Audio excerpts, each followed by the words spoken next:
Hello, everyone, and welcome to Love, Light, and Healing with Colette Lopane Capella. I am Colette Lopane Capella, licensed mental health counselor and founder and director of New Day Vitality. I am so excited to be able to continue to do this show a little bit on a different forum now. We're all online, up to date. And each episode, we get to have on an awesome guest who shares their knowledge, their intelligence, and their soul with us during these sessions. Today, we're very lucky and honored to have on Maria Diaz, who is a licensed mental health counselor, as well as an EMDR therapist. Yes. Welcome, welcome, welcome. So full disclosure as well, viewers, this is mom life to the fullest. I have my baby here in the background, so it's fun. So we're going to jump right in. Tell the viewers a little bit about you, who you are, what inspired you to become a therapist, maybe a little bit about your background, training, whatever you want to share. Sure. Well, thank you for having me on. I'm excited. So to get started, I am a licensed mental health counselor. I'm licensed in the state of New York and New Jersey, and I am certified in EMDR.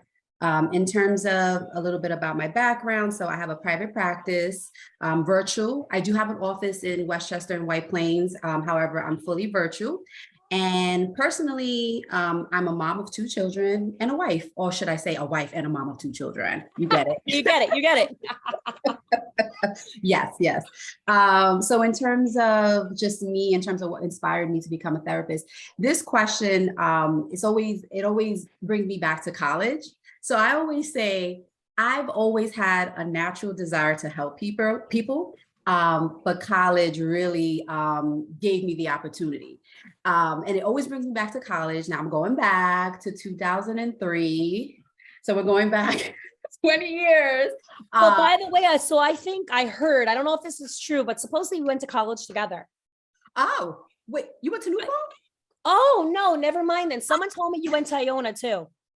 No, I went to, well, for undergrad, I went to New Paltz, and then I went to Albany for grad school, and then I went to Mercy. So I've had okay. I will have to talk about that later. I'm going to figure that one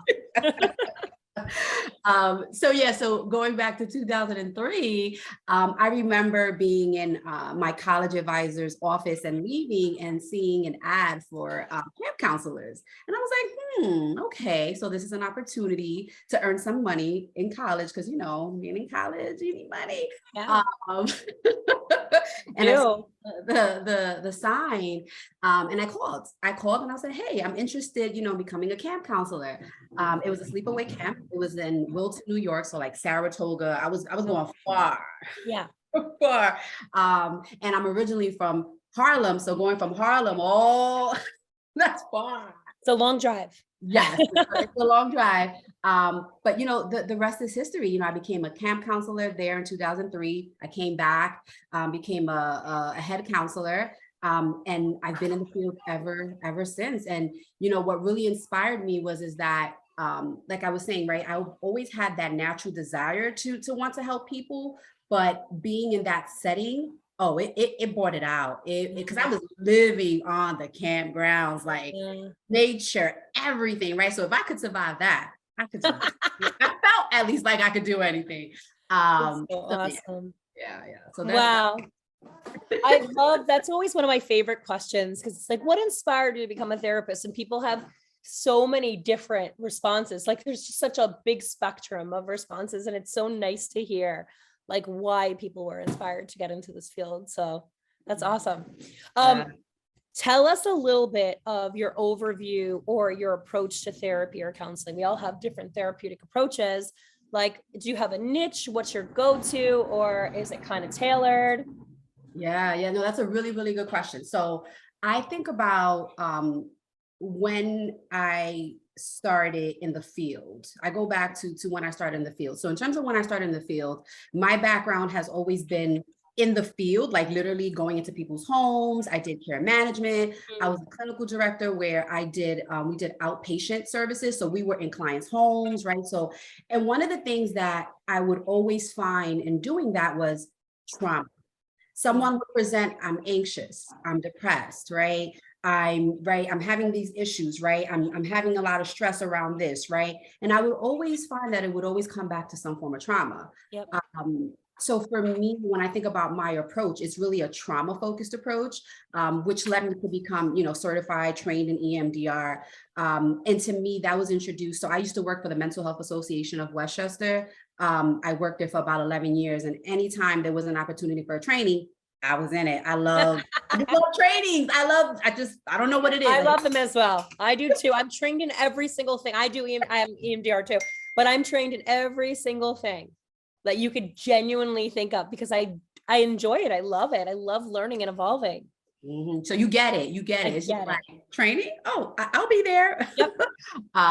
So I remember taking like an intro training to EMDR and I was like, wow, this is fascinating. Like, yep. So I could do this like beyond, because I was trained in just, in cognitive behavior therapy, but I was like, EMDR, like, it's like bilateral stimulation, like focus, right? Like it was just amazing. So, yes. When I had the opportunity to train, I went full force. I cleared out my schedule because, when you do the EMDR training, right, it's like it's months. It's not just right, like a one and done. And that, I would say, is really what led me to really kind of like, this is going to be my approach, right? Yep. Because I love EMDR, but also I do take a holistic approach, meaning, I work with clients who have a background in trauma, right? They have some form of trauma, but I realize that sometimes just basic things like budgeting is traumatic for them, because whether their parents thought about finances and they had to see that, right? So that's something that I also bring into the sessions. Like I use that usually as a part of like phase 1 and 2, like, okay, so let's make sure we have this together before we do any, right? Yeah. Right, bilateral stimulation, anything like that. So my primary clients in terms of that come to me usually have anxiety, depression, or trauma, right? But I focus on, we got to get to the root. We got to get to the root. Everyone who works with me, we got to get to the root. We got to get to the root. We can't, no surface stuff here. We got to get to the root of what's causing you to feel the way you're feeling so we can heal. I say we heal the wounds. We have to get to the bottom of it. Yeah. So that's I love that. You got to talk about the hard stuff. Yeah, I agree. I love this question. What is your favorite quote and why? It's a good question. So it's so funny. Like, if I could show you my office, if I could show you my house, all you see is quotes everywhere. Quote here, quote there, kids wake up, quote there, right? It's like, wake up to that, right? But I would say my favorite quote is, it's not what happens to you, but how you react that matters. And for me, that there's meaning behind that. I say that I used to be a very reactive person when I was in my, adolescence, even early 20s. And I had some good teachers and mentors, but when I saw this quote, I was like, wow, this is different. Why? Because something can happen to me. I can have an experience, but I have the choice, right? In terms of how I react or respond, right? I can react, right, based off of the situation and go head on, or I can take time to process what just happened and then decide how I will respond. So that shifted things for me a lot in terms of, okay, am I going to react to this or am I going to respond? And that's why, for me, that's my favorite quote, because that changed things for me significantly. I love that. That's so awesome. I'm going to start using that. I when you're saying like a quote here, I'm thinking of like mantras or affirmations, and I'm so big on them. I'm like, I'm going to start throwing that quote out there. Yes, absolutely. Absolutely. I love them. I feel like they're powerful, right? When you wake up, you see it, it's like, it reminds you, it's a reminder. Yep. It's like manifesting, right? It's just in your face, you're repeating it and it's coming to, your focus. It's awesome. Yeah. This is also a really good question. What role do you believe self-care plays in mental health? And how do you encourage clients to take care of themselves outside of therapy sessions?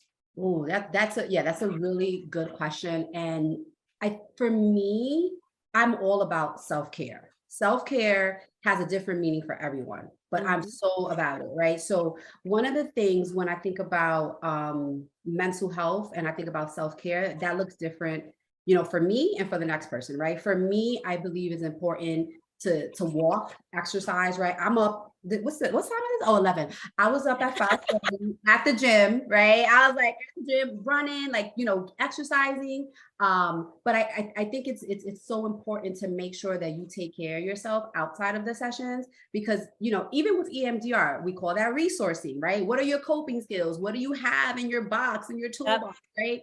What comes to mind, and people have heard this, but I think about, so I live upstate. I live in the mountains, right? And it gets cold up here, right? 0 degrees. And I think about one time I walked to the bus stop, and it was probably about 5 degrees. So I walked my son to the bus stop, and the moms were like, "Girl, you crazy? It's cold outside. What you doing?" And I'm like, yes, but for my mental health, I need to get out, and I need to breathe, right? Yep. Cold and Yep. wet.